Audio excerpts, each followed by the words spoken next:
کہ ایک ہفتے میں قرآن ختم ہو جائے، تو ظاہر ہے سورہ فاتحہ تو ہر نماز میں ویسے ہی پڑھ لی جاتی ہے، تو یوں کر کے وہ سورہ فاتحہ کو اس میں شامل نہیں رکھا گیا۔ تو جو پہلا گروپ تھا وہ اس میں 3 صورتیں تھیں، سورہ بقرہ سے سورہ ناس تک۔ جو دوسرا گروپ ہے اس میں 5 صورتیں تھیں، سورہ المائدہ سے سورہ توبہ تک۔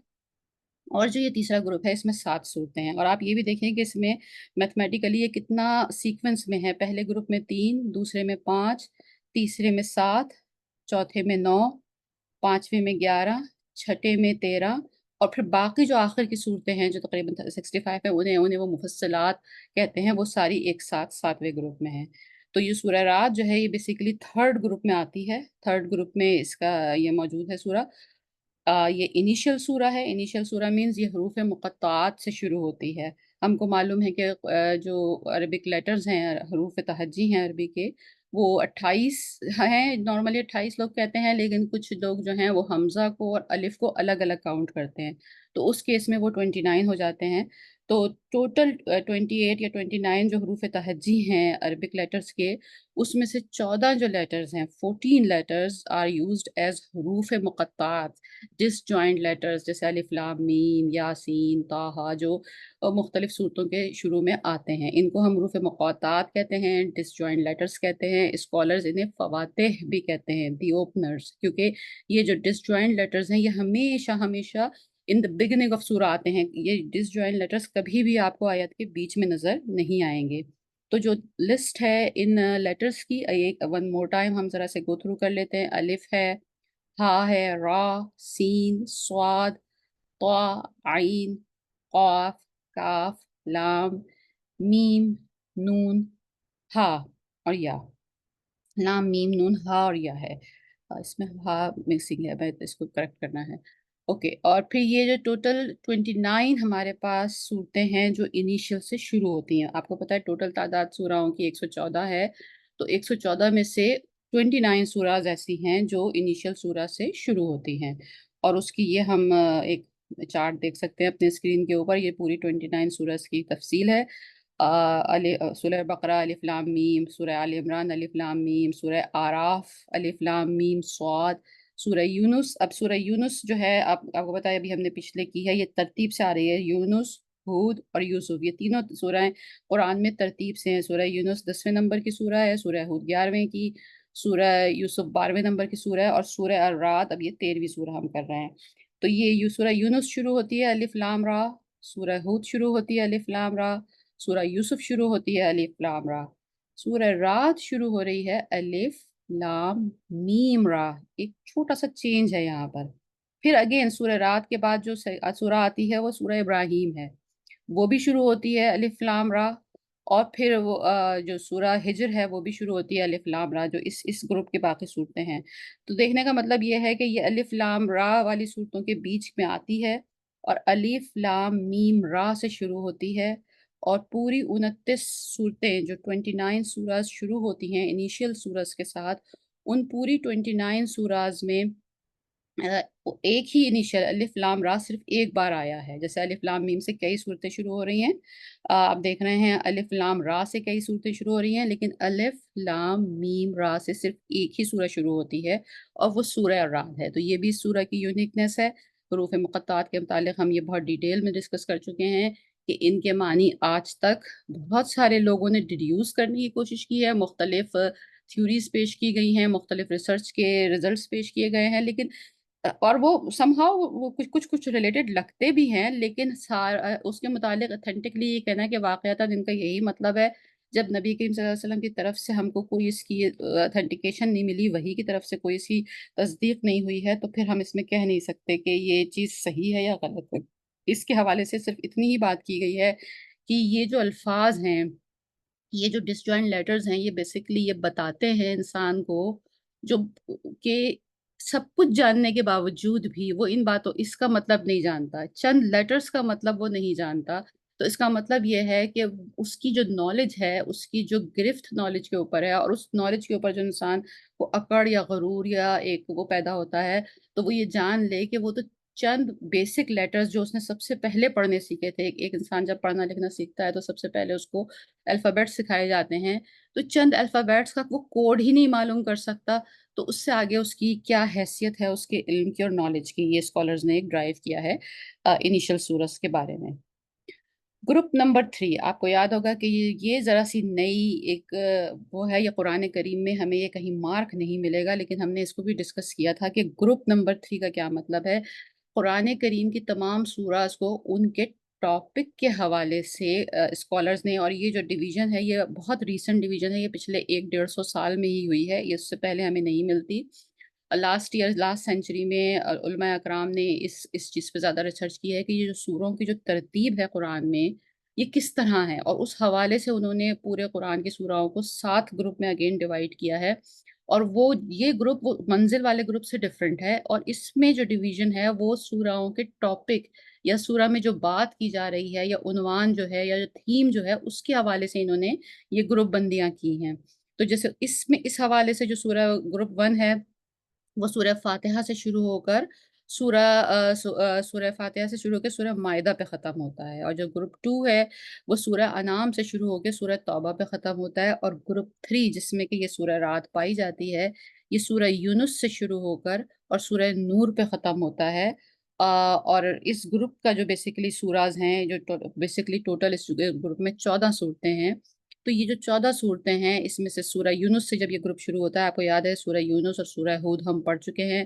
سورہ یونس اور سورہ ہود کے متعلق اگر ایک ہی لائنر میں اس کا ریویژن دوں، تو آپ کو یاد ہوگا کہ ہم نے یہ بات کی تھی، یہ دونوں سورہ پیئرس کی صورت میں بھی ہیں۔ بائی دا وے یہ جو گروپ تھیوری ہے، یہ جس میں یہ علماء اکرام نے سوراؤں کو گروپس میں ڈیوائڈ کیا ہے، تو ان گروپس کے اندر بھی وہ یہ کہتے ہیں کہ ایک گروپ میں جو صورتیں ہوتی ہیں،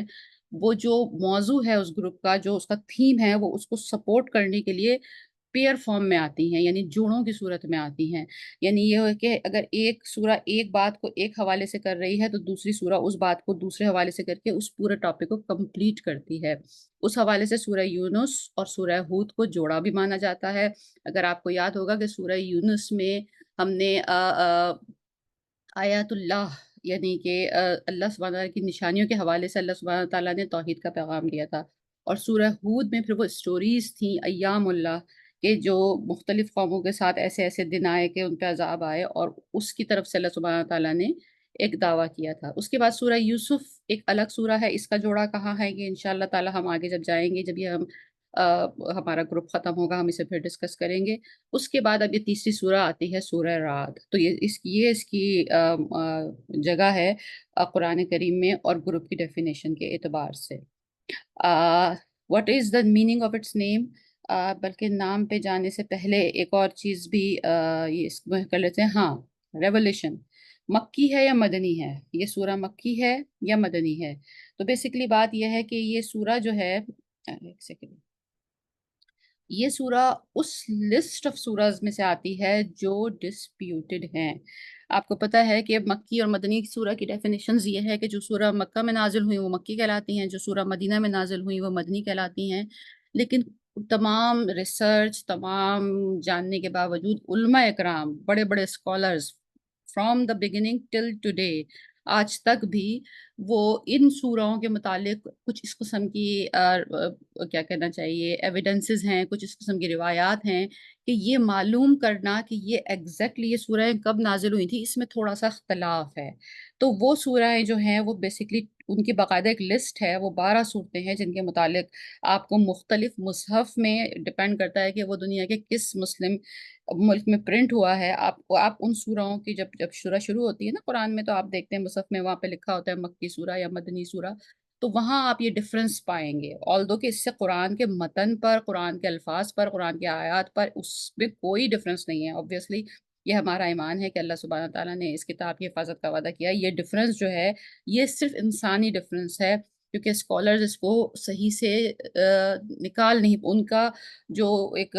ڈبیٹ ہے اس کے اوپر، اور وہ بڑی بڑی ریزنیبل ڈبیٹ ہے۔ اگر میں اس بات پہ ہی چلی جاؤں تو ہمارا سارا سیشن اس پہ ہی نکل جائے گا۔ اس پہ میں نے جتنا کچھ پڑھا ہے، کیونکہ